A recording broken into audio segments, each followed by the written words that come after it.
So over here, you can see that I am accessing a remote computer. And if I were to actually go ahead and then scale this out, then you can see that I have this particular window right here, which is scaling out right here.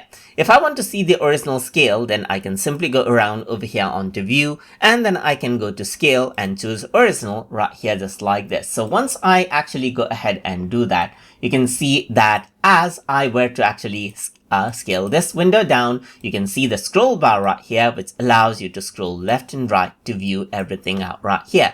Apart from that, you can also go around over here onto scaling and then go for scaled right here, just like this, to go ahead and see the scaled version right here, just like this.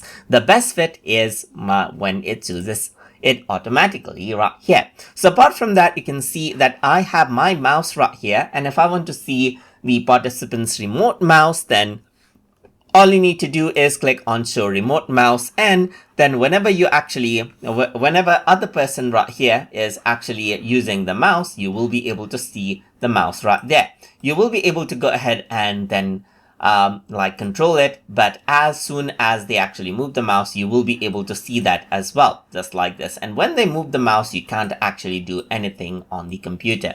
So that is how you can go ahead and actually work around with the show remote mouse button right here.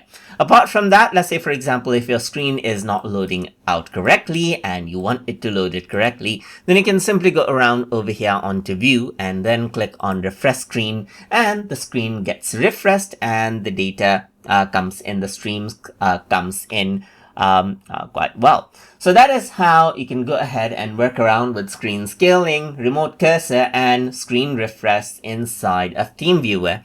So I hope you guys learned something as always.